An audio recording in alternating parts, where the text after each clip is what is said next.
Hello வணக்கம். இது உங்கள் சிவகாமி ஸ்போக்கன் இங்கிலீஷ். இன்னைக்கு நம்ம ஸ்போக்கன் இங்கிலீஷ்ல 74வது நாள் கிளாஸ் பார்க்க போறோம். இன்னைக்கு வந்து ரொம்ப முக்கியமான கிளாஸ். இப்போ லாஸ்ட் கிளாஸ் நம்ம என்ன பார்த்தோம் அப்படின்னா, வென் அப்படின்ற வார்த்தை ஒரு சென்டென்ஸ்ல இங்கிலீஷ் கிராமர் படி எப்படி பயன்படுதுன்னு பார்த்தோம். ஃபர்ஸ்ட் வென் அப்படின்றது வந்து கேள்வியில வரும்போது, அப்போ நீ எங்க போன? வென் டிட் யூ கோ அப்படின்னு கேட்கும்போது, அப்போ வென்ன்றது ஒரு நிமிஷம் இருங்க, வரேன். வென்னுனா எப்பொழுது அர்த்தம். அப்போ வென் டிட் யூ கோ அப்படின்னு கேட்கும்போது, நீ எப்போது போன? எப்போ போன? இப்போ when did you go to shop அப்படின்னா கடைக்கு எப்போ போன? ஸ்கூலுக்கு எப்போ போன? அப்படின்னு கேட்கலாம். அப்போ எப்பொழுது கடைக்கு சென்றாய்? எப்பொழுது பள்ளிக்கு சென்றாய்? அந்த எப்பொழுதுன்னா நம்ம வந்து பேச்சு மொழியில, பேச்சு வழக்கில் எப்போ ஸ்கூலுக்கு போன அப்படின்னு கேட்போம்ல. ஸோ அப்போ அந்த எப்போ அப்படின்றது வந்து சொல்றது வந்து வென் அப்படின்ற வார்த்தை. எப்போனா கேள்வி தொடரலாம். அது வந்து ஒரு கொஸ்டின் சென்டென்ஸாக வரும்போது அது வந்து வென்ன்றது வந்து எப்பொழுதுன்னு பயன்படும். ரெண்டாவது வந்து அதே வென்ன்ற வார்த்தை பொழுதுன்னு எப்போ பயன்படும் அப்படின்னா காம்ப்ளெக்ஸ் சென்டென்ஸில் பயன்படும். காம்ப்ளெக்ஸ்னா எப்படி?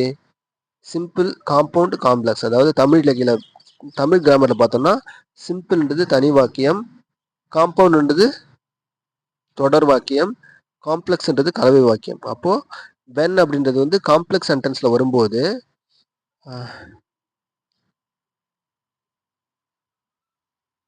இப்போது வென் எப்படி பயன்படும்? When I go to Chennai, when I go to Chennai I meet my brother.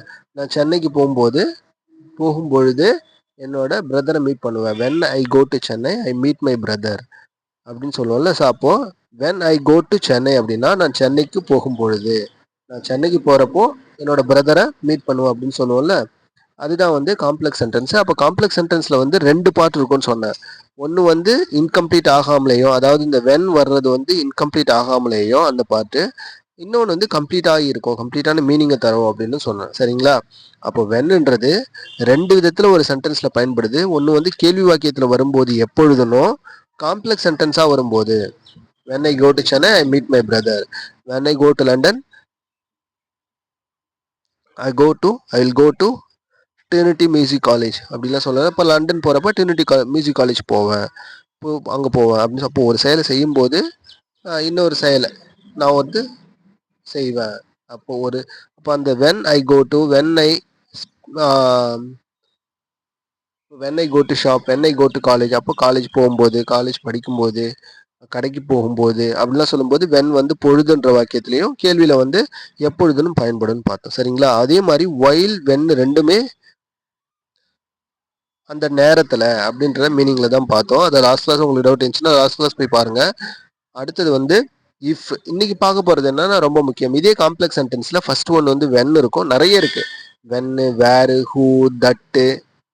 சரிங்களா? இதில் இன்னைக்கு வந்து இஃப் பற்றி பார்க்க போகிறேன். இஃப், அன்லெஸ்ஸு அப்படின்லாம் நிறைய வார்த்தைகள் இருக்குது காம்ப்ளெக்ஸ் சென்டென்ஸில். அதாவது ஒரு சென்டென்ஸையும் இன்னொரு சென்டென்ஸையும் லிங்க் பண்ணுற வார்த்தைகளாக சரிங்களா வர்றது வந்து இதில் இந்த இஃப், வென்னு, வேறு அப்படின்ற மாதிரி வரும். சரிங்களா? இப்போது இஃப் பற்றி பார்க்க போகிறோம்.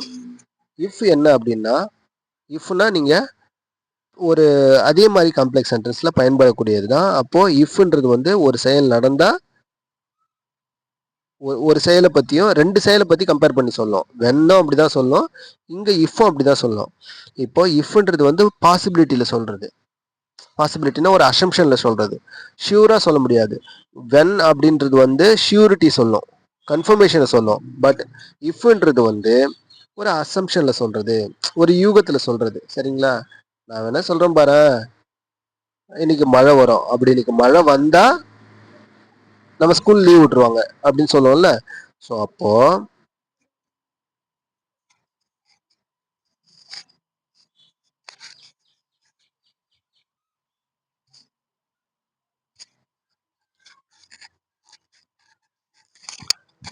இன்னைக்கு மழை வந்துச்சுன்னா ஸ்கூல் லீவ் விட்டுருவாங்க. இப்போ இதெல்லாம் அசம்ஷன் தான். மழை கன்ஃபார்மாக வரும்னு நமக்கு தெரியாது, ஆனால் வந்தால் ஒரு செயல் நடந்தால் இன்னொரு செயல் அந்த மாதிரி இருக்கும் அப்படின்னு சொல்லிட்டு ஒரு அசம்ஷனில் சொல்லுவோம்ல, ப்ரிடிக்ஷனில் சொல்லுவோம், கருத்து கணிப்பில்.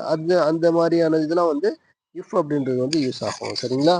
இப்போ இஃப் அப்படின்றதுக்கு என்னென்ன நம்ம எப்படி பயன்படுது இங்கிலீஷ் கிராமரில் அப்படின்னு பார்ப்போம். இஃப்னாலும் அதே மாதிரி இன்கேஸ் இஃப்னா ஒன்று தான், அதுக்கு இணையாக ஒரு வார்த்தை இருக்குது.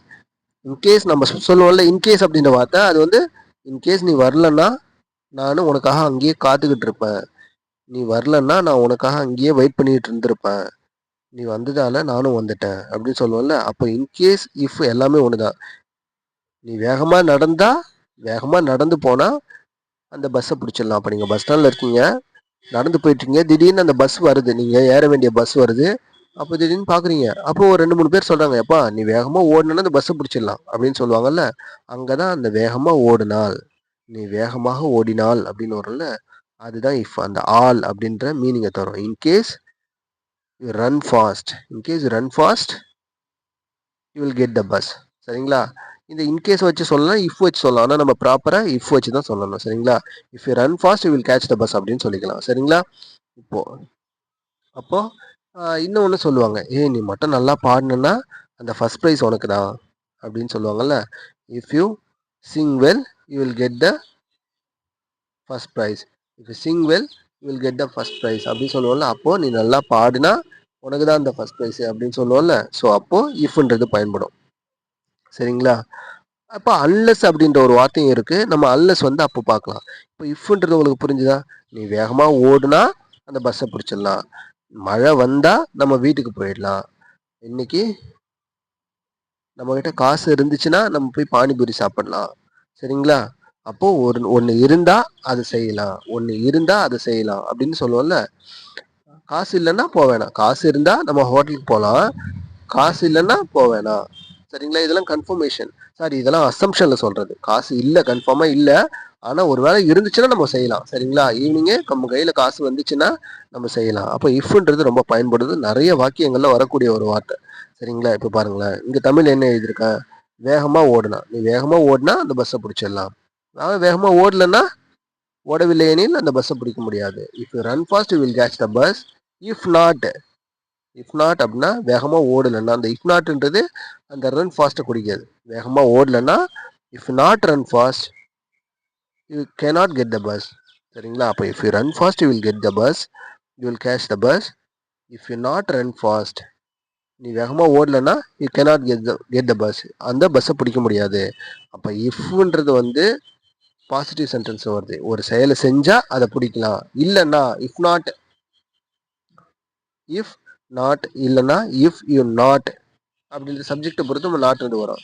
ஒரு செயலை செஞ்சால் அதை நீ நிறைவேறலாம். இப்போ நீ நல்லா பாடினா ஃபஸ்ட் ப்ரைஸ் வாங்கலாம், நீ நல்லா எக்ஸாம் எழுதுனா அந்த எக்ஸாமில் செலக்ட் ஆகிடலாம், நீ நீட் எக்ஸாம் வந்து என்ட்ரன்ஸ் எக்ஸாம் நல்லா ப்ரிப்பேர் பண்ணால் நீ டாக்டர் ஆகிடலாம். இல்லைன்னா இஃப் நாட், அன்லெஸ் அப்படின்ற மீனிங்கை தரோம். அன்லெஸ் வந்து நான் தனியாக அப்புறம் சொல்லித்தரேன். சரிங்களா? அப்போ இஃப்ன்றது உங்களுக்கு புரியுதா? If you run fast you get the bus, if you run fast, you run fast வரைக்கும் பாருங்களேன். யூ ரன் ஃபாஸ்ட்னா நீ வேகமாக ஓடு, நீ வேகமாக ஓடுறன்னு அர்த்தம். அதுக்கு முன்னாடி ஒரு இஃப் சேர்ந்துச்சுன்னா, இஃப் யூ ரன் ஃபாஸ்ட் அப்படின்னு வச்சுன்னா நீ வேகமாக ஓடினாலும் வந்துடும். You will get the bus, you get the bus, அந்த பஸ்ஸை உன்னால் பிடிக்க முடியும். சரிங்களா? இஃப் நாட், வேகமாக ஓடலன்னா you won't get the bus, you cannot get the bus அப்படின்னு வரும். சரிங்களா? அப்போ முதல் சென்டென்ஸ் வந்து, ஸோ அப்போ இஃப் அப்படின்றதுக்கு வந்து உங்களுக்கு பேசிக்காக உங்களுக்கு தெரிஞ்சிருக்கணும். பேசிக்காக வந்து இது எங்கே பயன்படுது, அந்த எந்த மீனிங்கை தருது அப்படின்னு தெரிஞ்சிருக்கணும். இன்னும் ப்ரீஃபாக நம்ம அடுத்த லெவலில் ப்ரீஃபாக இங்கிலீஷ் கிராமர் பற்றி பார்க்கலாம், plus with advanced spoken English லெவலில். சரிங்களா? அதெல்லாம் போர்டில் நடத்துகிறேன். சரிங்களா? ஓகே, அதுக்கு அடுத்தது இப்போ பாருங்களேன். If run fast you get the bus, if not, நீ வேகமாக ஓடலன்னா you cannot get the bus. Okay, அப்போ இப்போ உங்களுக்கு புரியுதா? இப்போ இஃப்பும் வந்து காம்ப்ளெக்ஸ் சென்டென்ஸில் தான் வருது. அந்த இஃப்போட மீனிங்கும் வந்து ஒன்று கம்ப்ளீட் ஆகாமலேயும், இஃப் வர பாட்டு கம்ப்ளீட் ஆகாமலேயும். எப்படி கம்ப்ளீட் ஆகாமலேன்னு சொல்கிறேன்? இப்போ இஃப் வர பாட்டு கம்ப்ளீட் ஆகாமலேயும் மற்ற பாட்டு வந்து கம்ப்ளீட் ஆகிருக்கும். இப்போ பாருங்க, நீ வேகமாக ஓடுனா, நீ நல்லா படித்தா, நீ நல்லா பாடுனா, நீ நல்லா தூங்குனா, இந்த மாதிரிலாம் கம்ப்ளீட் ஆகாமல் இருக்குல்ல. அப்போ if you run fast, if you cannot sleep well, நீ நல்லா தூங்கலன்னா, இஃப் யூ வாக் ஃபாஸ்ட், நீ வேகமாக நடந்தா, if you play this well, இப்போ நீ இதை நல்லா விளையாண்டா. இப்போ ஒரு பாட்டு வந்து கம்ப்ளீட் ஆகாமல் இருக்குது, அடுத்த பாட்டு வந்து கம்ப்ளீட் ஆகிருக்கும். அதே மாதிரி தான் வந்து வென்லையும் ஒரு பாட்டு வந்து கம்ப்ளீட் ஆகாமல் இருக்கும், வென் வர பாட்டு கம்ப்ளீட் ஆகாமல் இருக்கும், முழுமையான அர்த்தத்தை தராத மாதிரி இருக்கும், அடுத்தது வந்து முழுமையான அர்த்தத்தை தரும். இது ரெண்டுமே காம்ப்ளெக்ஸ் சென்டென்ஸில் வரக்கூடிய வார்த்தைகள், ரொம்ப ரொம்ப முக்கியம். சரிங்களா? ஓகே.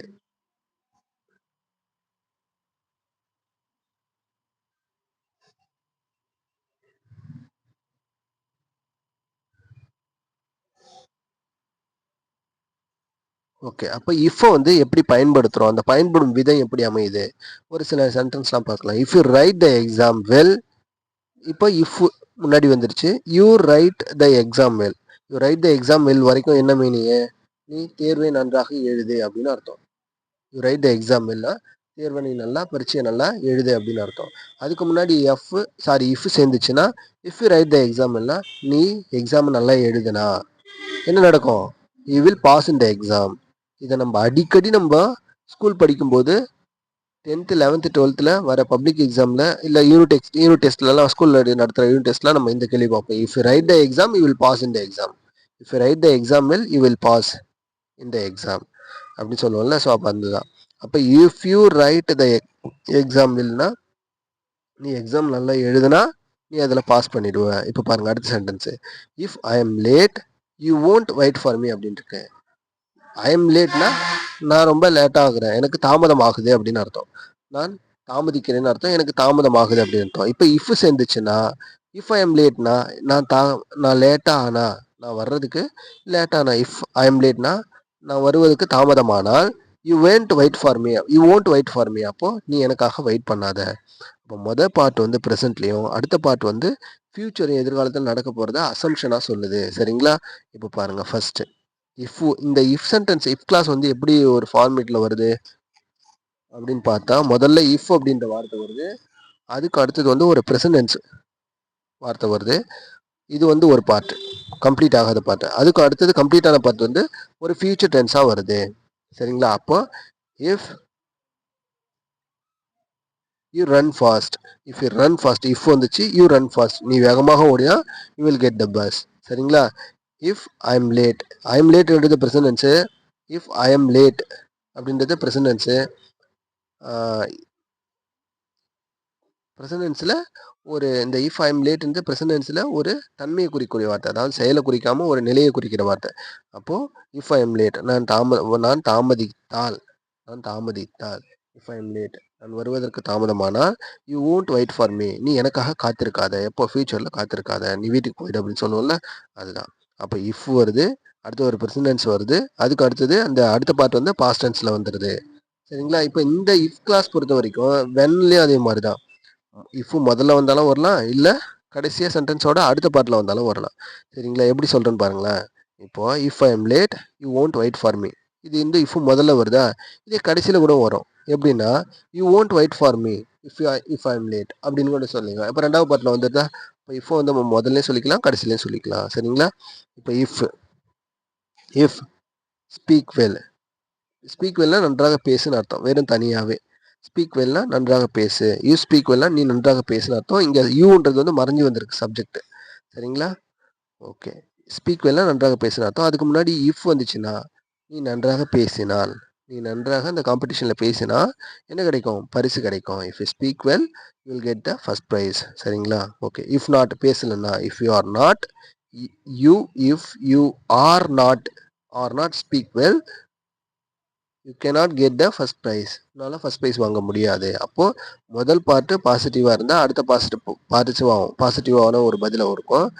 எப்படின்னா if you speak well you will get the first prize. ரெண்டுமே பாசிட்டிவாக இருக்கா? ஸ்பீக் வெல் பாசிட்டிவாக இருக்கு, கெட் த ஃபர்ஸ்ட் ப்ரைஸ்.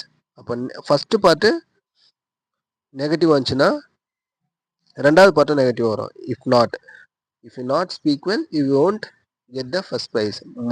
நீ first prize if you not speak well, நீ நல்லா பேசலைன்னா என்ன பண்ண முடியாது? ஃபர்ஸ்ட் ப்ரைஸ் வந்து எடுக்க முடியாது அப்படின்ற மீனிங்கில் வருதா? அப்போ மொதல் பார்ட் வந்து பாசிட்டிவாகவும் இருக்கும், ரெண்டாவது பார்ட் வந்து பாசிட்டிவாக இருக்கும். மொதல் பார்ட் நெகட்டிவாகவும் இருக்கும், அதே மாதிரி அதுக்கேற்ற மாதிரி ரெண்டாவது பார்ட்டும் நெகட்டிவாக இருக்கும். அப்போ இஃப் எப்படி இப்படிலாம் பயன்படுதுன்றதை பார்த்துக்குங்க. சரிங்களா? ஓகே. அப்போ அதுக்கு அடுத்தது இப்போ இந்த எக்ஸாம்லாம் இன்னும் கொஞ்சம் ப்ரீஃபாக பார்த்துக்கலாம். பாருங்களேன். If you go by flight you will reach fast. உங்களுக்கு ஒரு லேட் ஆயிடுச்சு, நான் அந்த இடத்துக்கு போகணும், இங்கேருந்து மும்பை போகணும், சரிங்களா, இல்லை அகமதாபாத் போகணும் அப்படின்னு நினச்சிங்கன்னா, ஓகே, நான் வந்து உடனே என்ன செய்யணும்? அப்போ ரொம்ப 2 மணி நேரத்துல அங்க போணும் அப்படின்னா, ட்ரெயின்ல போனா டைம் ஆயிடும். பஸ்ல போனாலும் டைம் ஆயிடும். அப்போ ஒருத்தவங்க சொல்றாங்க, if you go by flight, ஃப்ளைட்டுக்கு மட்டும் பை ஃப்ளைட்ன்னு சொல்லக்கூடாது. இஃப் யூ கோ ஆன் ஏர்ன்னு சொல்லணும். சரிங்களா? If you go on air, you will reach there. Sorry, you will reach fast. அப்போ நீ ஃப்ளைட்ல போனா அங்க ஃபாஸ்டா அந்த இடத்த ஃபாஸ்டா ரீச் பண்ணிடுவேன் அப்படின்னு சொல்றாங்க. சரிங்களா? ஓகே, அடுத்தது. If you are hungry, you will have something. உனக்கு பசியா இருக்காடா அப்படின்னு கேட்குறாங்க உங்களை. ஆமாம், பசியா இருக்கு. அப்படியா, உனக்கு பசியா இருந்துச்சுன்னா அங்கே போயிட்டு கொஞ்சம் சாப்பிடு அப்படின்னு சொல்லுவோம்ல, அதுதான் அந்த sentence. If you are hungry, if you are hungry, you will have something அப்படின்னு சொல்லுவோம்ல, கொஞ்சம் சாப்பிடு. பசியா இருக்கா? உங்கள்கிட்ட ஒருத்தவங்க கேட்குறாங்க, ஒரு ஃபங்க்ஷன் நடந்துகிட்டு இருக்கு, ஆனால் இன்னும் ஃபுட்டெல்லாம் கொடுக்கல. அப்போ உங்கள்கிட்ட வந்து கேட்குறாங்க, பசியா இருக்கா, ஆர் யூ ஹங்க்ரி அப்படின்னு கேட்குறாங்க. எஸ் ஐ எம் ஹங்க்ரின்னு சொன்னீங்க. அப்படியா, உனக்கு பசியாக இருந்துச்சுன்னா அங்கே போய் சாப்பிடு, யாரும் ஒன்றும் சொல்ல மாட்டாங்க. If you are hungry, you go and have something. Go there and have சம்திங்னா அங்கே போயிட்டு கொஞ்சம் சாப்பிடு அப்படின்னு சொல்லுவாங்க. அதுதான் இங்கே சொல்லியிருக்காங்க. அப்போ ஆர் யூ ஹங்க்ரினா நீ பசியாக இருக்கியா அப்படின்னு கேட்குறாங்க. எஸ் ஆர் நோன்னு சொல்லணும். ஆமாம், நான் பசியாக இருக்கேன், எஸ் ஐ எம் ஹங்க்ரி. அப்போ பதில் சொல்கிறாங்க, அவங்க உடனே அடுத்து சொல்கிறாங்க, பசியாக இருந்தேன்னா போய் கொஞ்சம் சாப்பிடு, யூ வில் ஹேவ் சம்திங் அப்படின்னு சொல்கிறாங்க. அடுத்தது, if will not you you will not reach the exam hall, you will not reach the exam hall if you not hurry. அப்போ இப்போ இங்கே இஃப் வந்து ரெண்டாவது இடத்துல வந்திருக்கு பாருங்க. You will not reach the exam hall if you not hurry. நீ வேகமாக கிளம்பலன்னா அந்த எக்ஸாம் ஹாலை ரீச் பண்ண முடியாது. If you not hurry, if you don't ஹரின்னு கூட சொல்லலாம். If you don't hurry, you will not reach the exam hall. நீ வேகமாக கிளம்பலன்னா, இல்லை அவசர அவசரம் கிளம்பலன்னா அந்த எக்ஸாம் ஹாலில் நீ போக முடியாது. அடுத்தது, அப்போ இஃப்ன்றது வந்து பாசிபிலிட்டியே சொல்லுது, ஒரு செயல் நடக்கக்கூடிய பாசிபிலிட்டி சொல்லுது. அதே மாதிரி வென்னுன்றது வந்து ஒரு கன்ஃபர்மேஷனை சொல்லுது. சரிங்களா? என்னன்றது வந்து ஒரு கன்ஃபர்மேஷனை சொல்லுது. சரிங்களா? அப்போ இஃப்ன்றது வந்து எப்பப்பெல்லாம் பயன்படுத்தணும் அப்படின்னா, காம்ப்ளெக்ஸ் சென்டென்ஸில் பயன்படுத்துவோம். அதே மாதிரி வந்து ஒரு பாசிபிலிட்டி, ஒரு அசம்ஷனில், ஒரு யூகத்தில் சொல்லும்போது இஃப் அண்ட் வார்த்தையை பயன்படுத்தலாம். சரிங்களா? மேபி இதெல்லாம் வந்து அடுத்தவங்களுக்கு அட்வைஸ் பண்ணும்போது யூஸ் ஆகும். சரிங்களா? அதே மாதிரி வென்னுன்றது வந்து கன்ஃபார்மாக சொல்லுது. I am going to Chennai அப்படின்னா, நான் சென்னைக்கு போக போகிறேன். I am going to Chennai next week. அடுத்த வாரம் நான் சென்னைக்கு போக போகிறேன். அதெல்லாம் கன்ஃபர்மேஷன். அடுத்த வாரம் நான் சென்னைக்கு போக போகிறேன்னா கண்டிப்பாக போயிடுவேன். அப்போ அதுக்கு முன்னாடி வென் வந்துச்சுன்னா, when I am going to Chennai next week, நான் அடுத்த வாரம் சென்னைக்கு போகும்போது I will meet my family, நான் என்னோட ஃபேமிலியை மீட் பண்ணுவேன் அப்படின்னு அர்த்தம். சரிங்களா? ஓகே, அப்போ இங்கே ஹோம்ஒர்க் என்னன்னு பாருங்களேன். இப்போ if you will fail the exam, you should do it again. If you will fail in the exam, you should do it again ஒரு சென்டென்ஸ் இருக்குது. இது சரியா தவறா அப்படின்னு சொல்லிட்டு எனக்கு கமெண்ட்டில் போஸ்ட் பண்ணுங்கள். சரியாக இருந்துச்சுன்னா அதுக்குரிய ஆன்சர் எழுதுங்க. தவறாக இருந்துச்சுன்னா அது ஏன் தவறு அப்படின்னு சொல்லுங்கள். ஓகேங்களா?